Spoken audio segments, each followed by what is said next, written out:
जय श्री कृष्ण, जय श्री राधे। श्री राधा सर्वेश्वर भगवान की जय। श्री राधा माधव भगवान की जय। श्री शीतला माता की जय।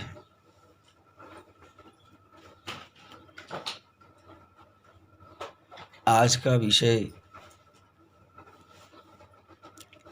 शीतला माता की पूजा से संबंधित है।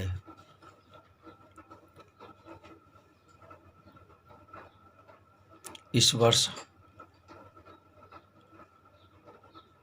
संवत 2077 चैत्र मास में शीतला के विषय में, उसके पूजन के विषय में अनेकों प्रकार की भ्रांतियाँ फैली हुई है। विशेषतः व्रतराज जो ग्रंथ है, सभी व्रतों के राजा रूप में ये जो व्रतराज नाम की जो पुस्तक है, उसमें ये लिखा है कि माँ शीतला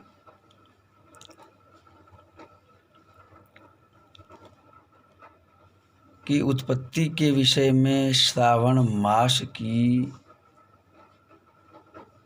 कृष्ण पक्ष सप्तमी के दिन माँ शीतला प्रकट हुई थी। हाथ में झाड़ू, एक हाथ में जल का कलश, एक हाथ में नीम का पत्ता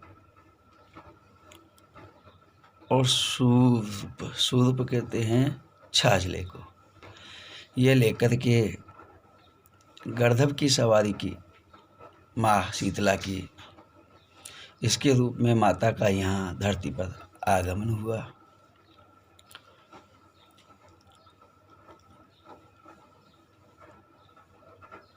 तो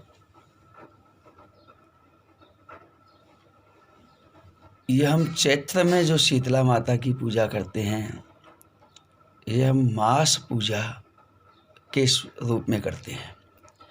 शीतला माता की जो प्राकट्य है वो तो श्रावण में हुआ था, लेकिन मास शिवरात्रि आती है, उसी प्रकार से मास शीतला पूजा भी होती है। जैसे चैत्र में, बैसाख में, ज्येष्ठ में और आषाढ़ में, ये चारों ही महीनों, पाँचों और श्रावण में, ये मास शिवरात्रि के रूप, मास शीतला के रूप में पूजा की जाती है। तो ये चैत्र के महीने में जो हम शीतला माता की जो पूजा करते हैं, व्रत कथा कहते हैं। भविष्य पुराण के अनुसार इंद्रधुम्न नाम का राजा, धर्मवती नाम की उसकी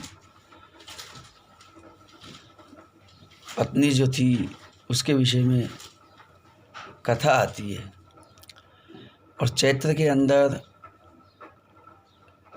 शीतला सप्तमी और अष्टमी की पूजा शीतला के रूप में की जाती है।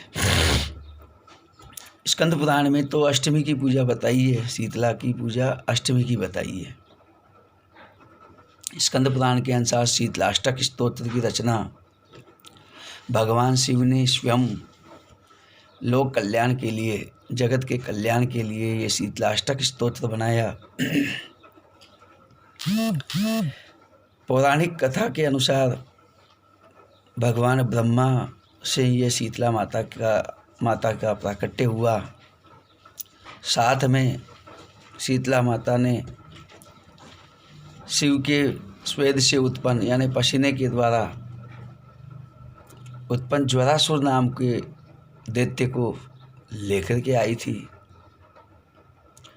तो ज्वरासुर नाम के दैत्य को लेकर के आई थी, वो उनका साथी था शीतला माता का। उस समय विराट नाम के एक राजा हुआ करते थे। तो उस राजा ने शीतला माता को अपने राज्य में स्थान नहीं दिया, क्योंकि वो ज्वर को लेकर के आई थी, ज्वरासुर को। तो माँ क्रोधित हुई और क्रोध के कारण अनेकों प्रकार की व्याधियाँ जैसे शीत ज्वर, दाह ज्वर, अग्नि ज्वर इत्यादि प्रकार के चने के दाना के रूप में वो लेकर के आई थी। कलश में जल का कलश, सूर्प, छाजला, मार्ज और मार्जनी झाड़ू आदि से सुशोभित वो नीम के पत्ते राशव गर्दभ की सवारी के द्वारा चेचक, फोड़े, फुंसियाँ इत्यादि, दाह, जलन, प्राकट्य, लाल लाल दाने निकलना, क्रोधित होकर के माता ने विराट राजा ने स्थान न देने के कारण यह उत्पन्न किया, अनेकों प्रकार की बीमारियाँ फैली।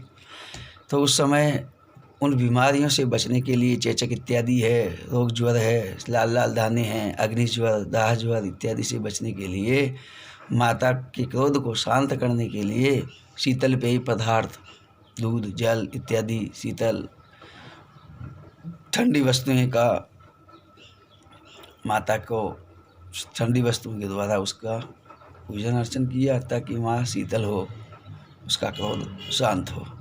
इसी के रूप में हम एक दिन पहले बनाते हैं वस्तुएं, नाना प्रकार के खाद्य वस्तुएं, और दूसरे दिन माता का पूजन करके और फिर वो वस्तुएं सारी माता को अर्पण की जाती है।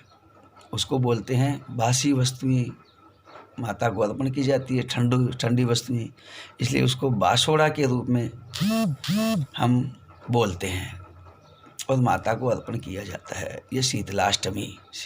अब जो लोग सप्तमी को माता की पूजा करते हैं उनको सप्तमी को कर लेना चाहिए, और जो अष्टमी की माता की पूजा करते हैं वो अष्टमी को कर लेना चाहिए। वैसे शीतलाष्टक जो भगवान ने शिव जी ने कल्याण के लिए बताया उसमें तो शीतलाष्टमी की पूजा बताई गई है कि शीतलाष्टमी की पूजा शीतल पेय पदार्थ एक दिन पहले बना करके और दूसरे दिन पूजा करनी चाहिए। शीत अष्टमी के दिन उसको बासोड़ा बोलते हैं।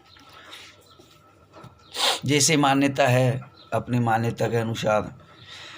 दूसरा, उसमें वार का कोई उल्लेख नहीं किया गया है कि भाई कौन सा वार होना चाहिए। वैसे देखा जाए तो माँ को क्रोध को शांत करने के लिए ठंडी वस्तुएं जब चढ़ाई जाती है तो इसका मतलब वार भी ठंडा होना चाहिए। ये हम लोक मान्यता के अनुसार एक परंपरा जुड़ी हुई है। माँ शीतला को प्रणाम करके और जो प्रभावशाली मंत्र है, शीतलाष्टक स्तोत्र है आदि माता को सुनाना चाहिए। शीतलाष्टक मंत्र ना तो कम से कम इस प्रभावशाली मंत्र को माता को सुनाना चाहिए।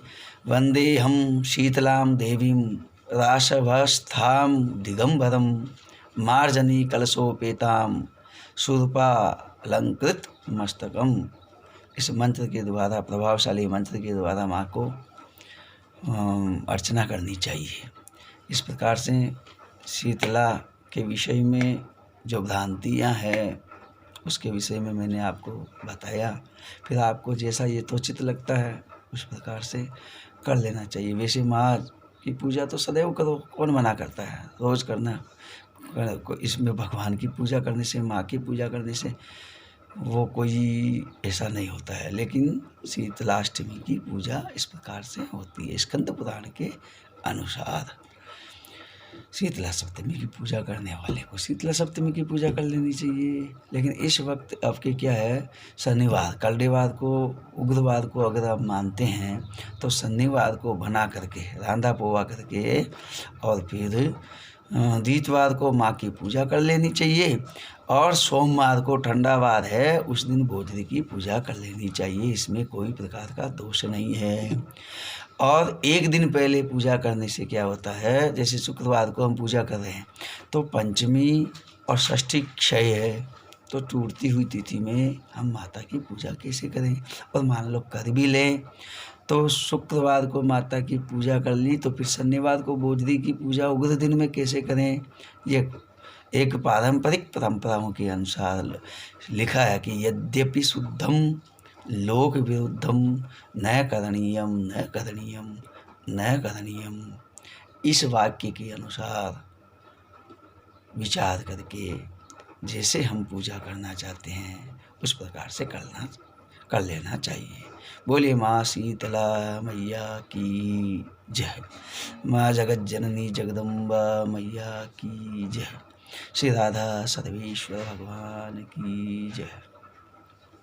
जय जय श्री राधे। मित्रों, अगर मेरे विचार से आप सहमत हो तो ठीक है, और मान लो मैंने कोई गलती से या किसी प्रकार से मेरे विचार जो है वो आपको अनुचित लगते हो तो कृपा करके मेरे विचारों पे ध्यान मत देना। जय श्री राधे।